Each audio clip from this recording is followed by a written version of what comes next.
Dans le cœur vibrant et chaotique de Port-au-Prince, vivait une femme nommée Anaïs. Ses yeux noirs brillaient d'une flamme complexe, un mélange d'amour tenace et d'une audace presque désespérée. L'objet de cette flamme était Jean-Baptiste, son amant de longue date, dont le cœur semblait s'être éloigné, dérivant comme une barque sans ancre.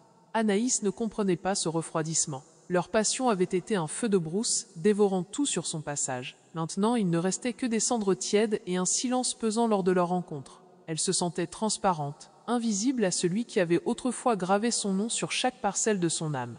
Un soir d'orage, alors que les éclairs déchiraient le ciel au-dessus de leur petite maison aux murs crépis, une idée folle germa dans l'esprit d'Anaïs. Une idée choquante, insensée mais teintée d'un amour si profond qu'il en devenait presque monstrueux.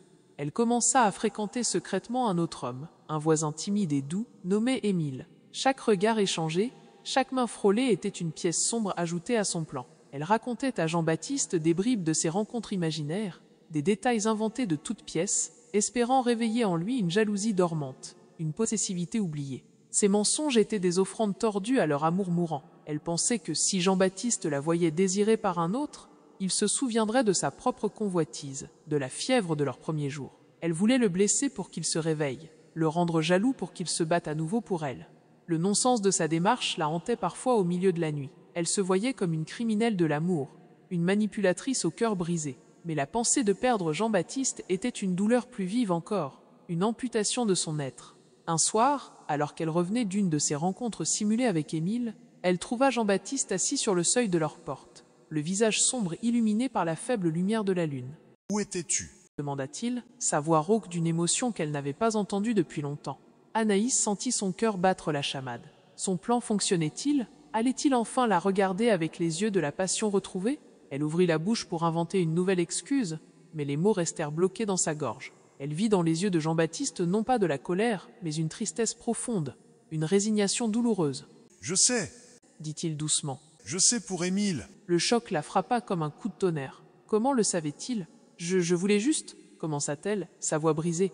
Jean-Baptiste se leva et s'approcha d'elle. Il leva la main et caressa doucement sa joue. Son contact, autrefois si familier et excitant, était maintenant empreint d'une mélancolie poignante. « Tu pensais que la jalousie me ramènerait » demanda-t-il, un sourire triste se dessinant sur ses lèvres. « Tu as toujours eu des idées singulières, mon Anaïs. » Il la prit dans ses bras, une étreinte à la fois tendre et désespérée. « Ce n'est pas la jalousie qui me ramènera, » murmura-t-il contre ses cheveux.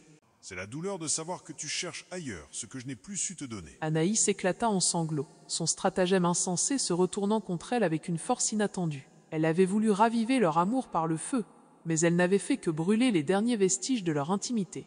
Pourtant, au milieu de ses larmes, elle sentit une lueur fragile, la douleur dans la voix de Jean-Baptiste, la tristesse dans son étreinte. N'était-ce pas une forme d'amour, même tordue, même blessée?